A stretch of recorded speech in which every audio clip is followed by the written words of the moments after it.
size as the parts that you're doing there. Now, exactly what is a sprue? That's the channel that the metal runs through into the cast, is what it's going to be. Exactly. What's going to happen is this will be set inside a plaster type mold, completely surrounded. And what will happen is we're going to hopefully inject the metal in here, and that metal's going to go up that little thing and fill in all that area. After this is already melted all out and it's changed after we've taken and melted the ring out completely. Into a hollow space is actually what it'll be. Okay. So once you get your piece sprued up, there's several different ways of spruing. It's everybody has their own technique and everybody has their own ideas of how things should be sprued. I use a single sprue on most of my pieces, depending upon how much intricate work is done, like on the piece. In some cases, you can run a feeder sprue, which would run from, say, down here all the way up and to the top. Oh, to carry metal up, which would give you, and it lets the metal go up. In investment casting, you don't have to worry about the gases that build up inside there because it's porous enough that they escape right out through the plaster. Now, what is investment casting? Is that with the plaster? Is that the difference? This is what we're going to get into. Once we take this piece and weigh it, we're going to show you how to invest. So the next step would be to take this piece that's been sprued up, and we're going to have to weigh it. And there's several different ways of weighing metal. There's to use a gram scale and work out a chart so that you know how many grams in comparison to how much silver. I think we have some slides that we took actually in Minturn, which is near Vail.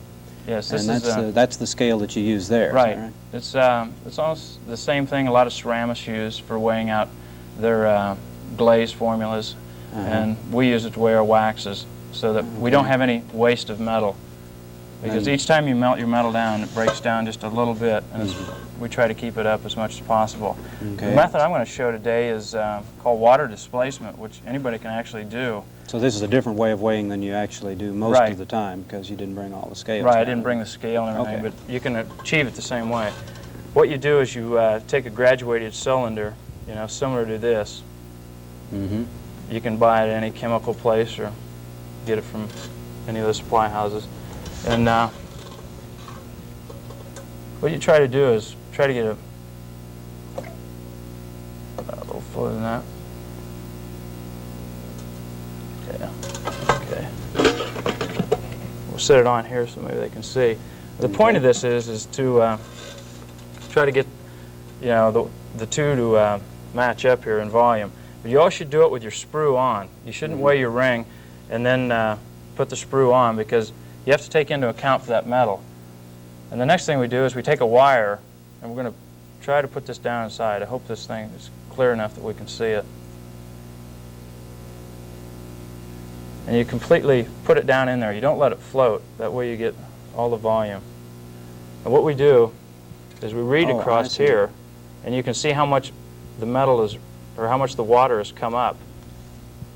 So you're not actually weighing it, you're measuring the amount of water that it pushes away. That's what they refer to as water displacement. One thing you have to be careful of, there's a bubble type thing that forms over here, and so what you do is you take the bottom part of it, not the top part. I find that seems to work the best. And looking across to this, and it's about 22. So I know this 22. I take my piece back out. Put it down here, and then what I'll do is I'll take my metal. Now, the way we do it is that we use half old and half new each time of sterling silver. This is what this one's going to be in. And so by just simply dropping it in like such, I'll raise this up. And since it was 22, I'll go up to about 21 on it. Okay. Now we might mention why it's particularly important to get this measured accurately. Well, as I said before, it's, as everybody knows, the price of silver and gold is skyrocketing. It's almost making it prohibitive for us to work anymore. We have to come out with a new metal. But well, that'd be an idea. Yeah, and I find that doing it this way, you don't have any waste. you get a really nice button. And as I was talking about before, the shrinkage and stuff, I think it's really important in your casting. That you Well, get now, if this. you don't get enough metal, then obviously you're going to have a flawed ring. Right. It isn't going to be large enough. If you get too much, it throws the metal Right, out. and it can, huh? and in your caster, it can throw it around the outside. Okay, well, and we'll you see. have a lot of waste on that. Also, once you've reached your 22, then what I do is I add about 25% more, or whatever I figure is big enough Okay. for what they call a button. And this takes it right up to about the right amount. Okay. Okay, we've taken it up there. The next step is just re-pour our water back out. So now you have exactly the same volume of silver as you do. Now, as I remember, with your gram scales, you had a table, for one for gold and one for silver. Right. And you could weigh the wax, and then you knew how much weight Right. of gold you needed to match that weight of right. the other. Okay. Okay, we got our metal. What I do is I use like a styrofoam cup, and I number them. Mm-hmm. And by this, then I know which flask is in there and which one goes with each casting. Mm-hmm. So you don't get them mixed up. It's not a guessing thing. And so I number each one. Since we're going to be doing one today, we'll just put this metal into our cup.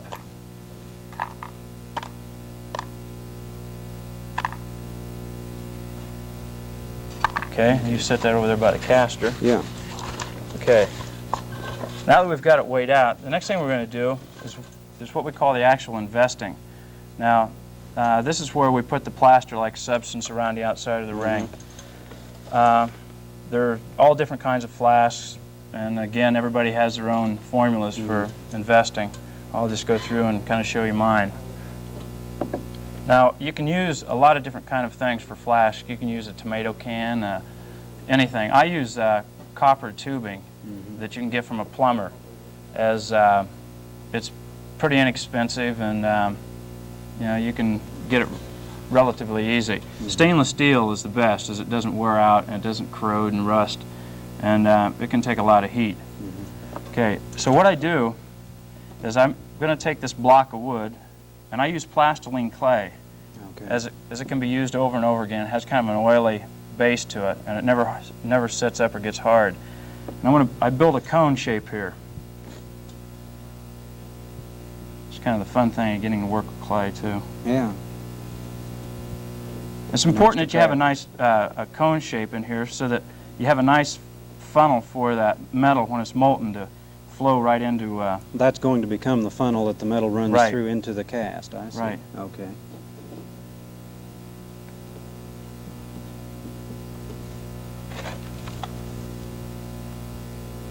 And that's what the metal runs through there. Right. Okay. And the nice thing about clay is that you can just work with it so easily. Now you put the sprue into the... Right. I put a little hole in there, Yeah. and now I'll mount our piece up on top of this clay. Okay.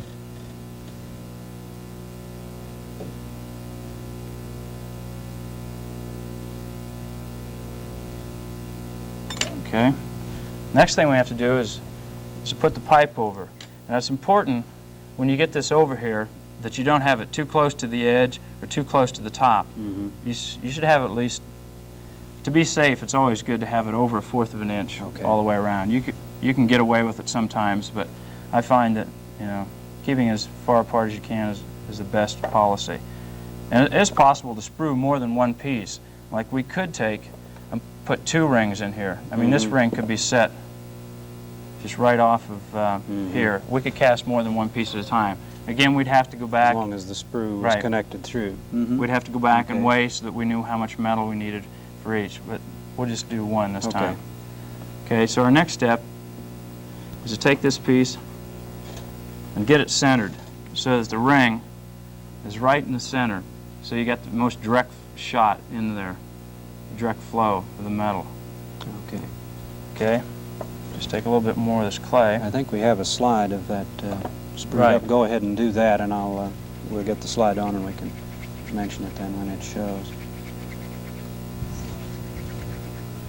That's it Okay, there. this Now is that's one also. right. This is where I'm mounting a piece up. It's a larger piece. It's a buckle, and with our other caster, we can do quite large pieces. With this caster we're using today, we're a little bit limited. So I roll this into a... Then you just put or clay Yeah. around that to seal it. You have to seal it Mm-hmm. so that this investment stuff's not going to leak out. Mm-hmm. You can, there's a lot of different things you can use. You can actually use wax. Mm-hmm. One thing about using wax is when you use the water, sometimes it gets a little hard and a little brittle, and it'll have a tendency to, you know, break and come loose, and you lose your investment out. You can also use weather stripping, the putty stuff that they use around windows. They have actual sprue formers, Mm-hmm. which are rubber containers that these slip down onto Okay. that seal them. Okay. And this nice thing about plastiline clay is it can be used over and over again. If you take care of it and try to keep all the investment out of it, you're going to get any hard places.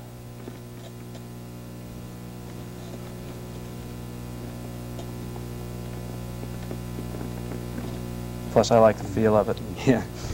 Okay. I think we'd probably better get Okay. along on it. Okay.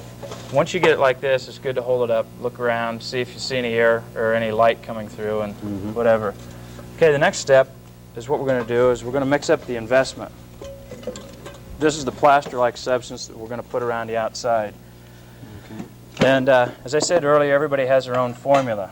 I think in most of the casting books, you can find a formula that would best fit you. I have mine back in Minturn where I work for different size flasks. They're all measured out. Mm-hmm. For this size flask, it takes about 112 centimeters of this, or whatever, milliliters. It'd be nice if I had a faucet. There we are. Okay. So we pour it into this rubber mixing bowl.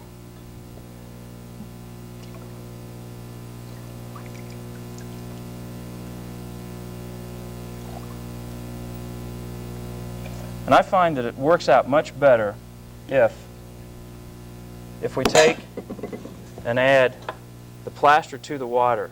The trouble with doing it vice versa is that what happens is it coagulates into little lumps, and you don't get a really good thorough mixture of it. So this would be our investment. And I just went to the local store and got a measuring cup, which is graduated down the side, which has cups and ounces. And for this particular flask, I use 1 1/4 cups for this particular size. Okay. And this is called investment. This is called investment. It's a type of plaster, I Right. guess. It has a silica base in it, which can withstand a lot of heat. Okay. What differs it from plaster Paris is that plaster Paris can't take any heat. Oh, and this is designed to Right. This is designed to take a lot of heat, up to Okay. about 1300 or 1400 degrees. Okay. All right. This actual process should take you, from start to finish, should take you about 9 minutes. By the time you start mixing it up, And we're not going to quite have 9 no, minutes, so we're going to speed everything up here a little. And you just keep mixing it until you get like all the little lumps and whatever. You get a really thick, creamy type substance out of it. Mm-hmm. Now also, a lot of people, instead of just You pouring do that it by hand, I guess, so Right. you can feel for sure that it's... Right. Uh-huh. a lot of people take this and they pre-paint their piece. They take a paintbrush and take a little bit of this, and they'll paint on Oh, I and see. Get their piece painted so they get all of it covered. For myself, we have a vacuum investor, and so you don't need to do that. The next thing I do is take this and find my tool here for doing it. Now that's to get bubbles out, Right. is that right? You get little bubbles, air bubbles in there by pouring it Yeah, I in. can see them come up. Right. Mhm. I don't know if the camera can get that or not. When you put it in the vacuum, I know Right. in your studio, the bubbles just poured out of it. Right. So we do this till we get majority of the bubbles out. It's always good to use water too that has been set for a couple hours, because water out of a faucet will have a tendency to have quite a few bubbles in it. And the bubbles just make a bad cast, I Right, guess, or they can. They have things on there what they call air bubbles, and they Uh-huh. make little voids, and when you cast out, they fill up with silver, so you have those deals. Okay. Once we get this in like this, then by holding your hand down, you lightly tap on this and also. To get the bubbles out again. Right. Mhm. You take it. You can use, they have regular vibrators for this, or you can put it, like if you have a buffer, you can put it over usually on that table and it will vibrate enough to get it out. Anything to get the air out Right. of. And this is the invested piece. Right. Now the then, so invested it's not- piece is like this, and what Uh-huh. we've got is all this plaster in here. Mhm. Now what we do is we take this piece, Let me get and we out of always, your way. you should try to put it on a level area if we can. Mm-hmm. Okay? We take it Okay. over there and we set it aside. The next thing we do, that I do, is I take a piece of tape like this. Since I know that's going to be number 1 in my casting, I'll put a piece of tape on like that, and I'll mark it. Number 1. And you've already marked your silver number Right. 1 also. I see. Put an S by it silver, so I'll know Mhm. exactly which one is where. Because So usually that- when you're doing casting, you do several of them. That's Right. this number 1 cup of silver here that you put. Right. Okay. Okay, so after an hour or 2, depending upon the size of the flask, you take it and it's set up. It's set up hard now. Mm-hmm. And what I do is I also mark the top of it after it's set up. I pre-mark this one.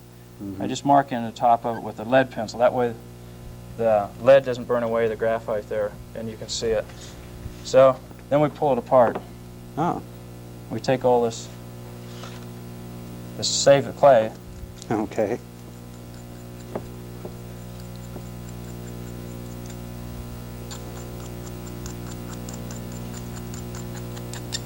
Okay, once we get it like this. All right, now we were talking a little earlier about the cone shape. It was very There it important is, that we I see. get into there. You can see there's a little bit of a cone shape that goes down in, and you can see that wax sprue right there. That's the part that you were Right. putting on before. That's how the metal's going to get up in there and how the Okay. wax melts out. Now what I usually do is So I that usually piece of wax is inside the plaster right, now. the whole Okay. ring is inside here now, Uh-huh. and I always try to clean off the outside the best I can. Mm-hmm. All right, the next thing I do is I take and I make sure that that's a good cone shape. I recarve this. It's just like working with plaster Paris.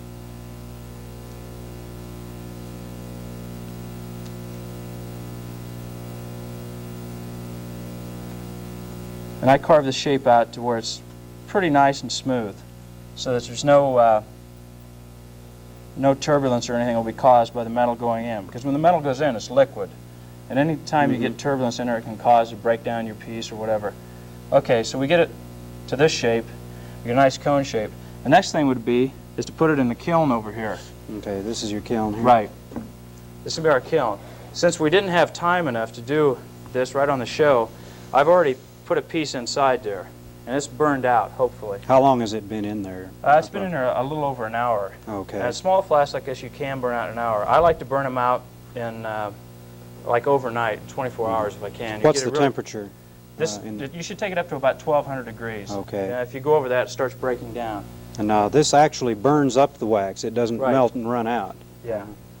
And it's always really good to check on this periodically during your day while you're casting, during that hour. This one is all bone white right in here, so you can see that it's done. So we'll just put it back in here and let it burn out for just a little bit longer. All right, the next thing we're going to do is we're going to get the caster ready to cast this piece. This is your casting? This is our casting outfit. This is Okay. called a broken arm centrifugal caster. It's different in the fact that some casters are all electric. This one we have to use a torch with, and there's another type that's called a vacuum. And the difference between this is a push and a vacuum is a pull. They take and differ in that sense and use a vacuum thing. What we're going to do is we're going to prepare a crucible. There's two different ways to prepare crucibles.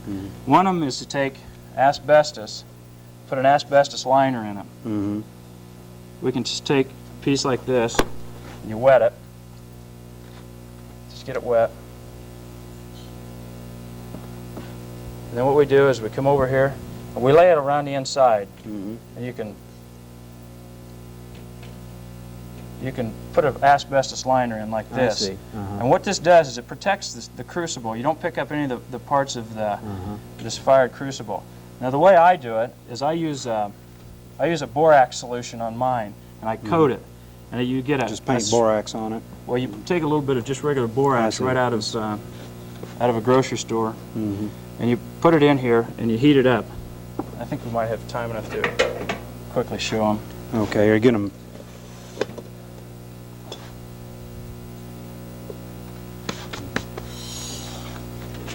Oops, time.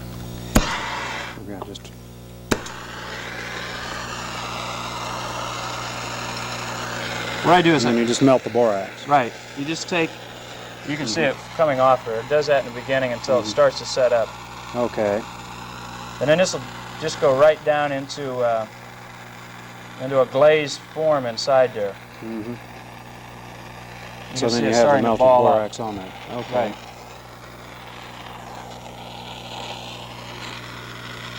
Okay. Okay. So what we'd do is we'd go around until we got the whole inside of it coated. Mm-hmm. Pretty similar to this. And then we put it back into our caster here. Okay. Okay? All right. The next step is to get ready to cast it. We've got the liner. Pour your metal in. What I do is I take, on this caster, since this arm is a swivel thing and it's hard to balance it, I put a little stop object in here so that it stays straight. Because we're going to have to take this piece out and balance it before we cast it.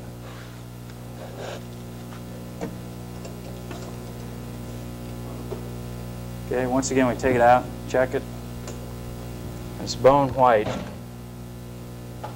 We're going to place it right in here.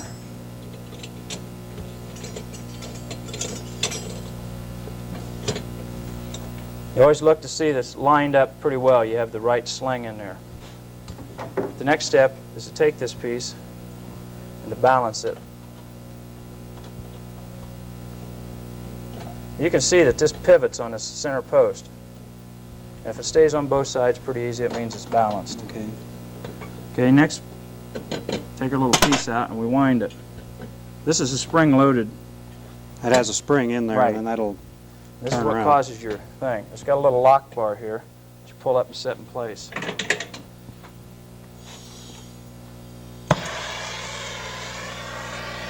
Now we're going to melt the metal in here and hopefully get a good casting.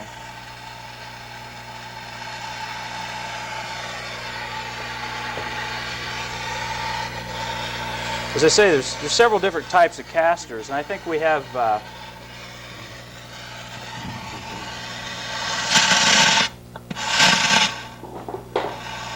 one of the bigger casters at our studio. Mm-hmm. You can see the metal starting to melt here. What you try to do is you melt it down till it becomes almost looks like mercury. I see. It'll Yeah. wiggle in there. It melts fast. Yeah, it melts really fast. This is a pretty nice little torch. That's a plumber's torch, actually. It's what plumbers use. But it gets hot enough to melt silver and gold and even brass. Sometimes you may want to take, just to clean it, and add a little borax. That helps get rid of some of the impurities on your other metal. Mm-hmm.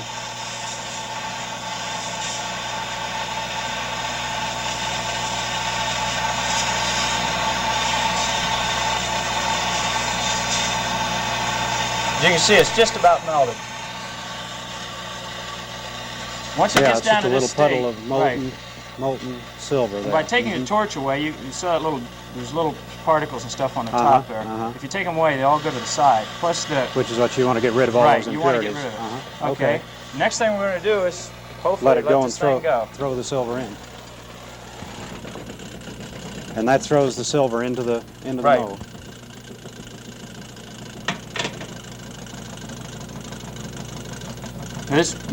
Normally what you should do is let this wind down completely so that you know the metal in there freezes and completely solidifies. Hardens inside Right. there. One thing about it, if you have your flask is too hot, your metal won't set up quick enough, and you can take it out and set it down, all the metal will run out, or part of it will. Or if And you have then- your flask then is you've too lost it. cold, it'll set up before it gets all the way inside there. So what we try to do is, get both temperatures just about where they correspond. So what I'm going to do is slow this down, take this out, and hopefully have a cast here. Here we go. Ah, voila. I usually take it out. Now that's still red hot. Yes, this is still red hot. And you can see what's referred to as the button on here. This is this area right in here. Okay. This is the excess metal. Normally what you should do is let that set for, 3 to 5 minutes. And then once it's completely set up, we quench it. You put it right in here while it's hot. We'll just... Oh, and that takes the investment off Right. at the same time, doesn't it? It's a lost mold as well as lost wax technique. Because I can see it all bubbling out. Yeah. And you have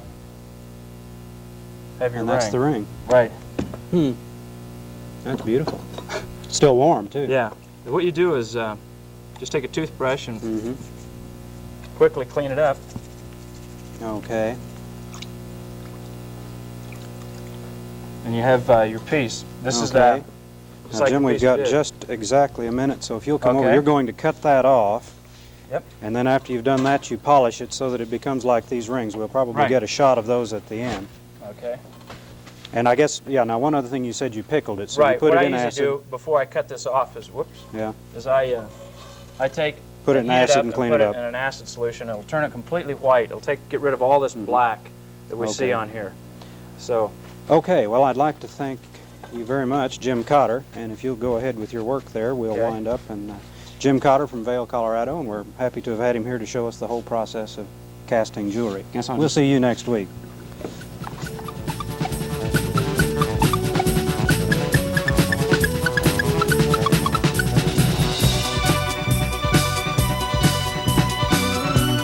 Featured on our show today was Jim Cotter.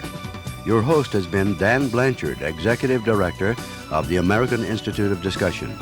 This has been Creative Crafts, produced by the Oklahoma County Library's Community Workshop in cooperation with the Public Affairs Department of WKY-TV. Jim Cotter's jewelry, as well as Dan Talline's, can be seen and purchased at Owens Gallery, number 4, Santa Fe Plaza in Oklahoma City. We'll see you again next week for Creative Crafts.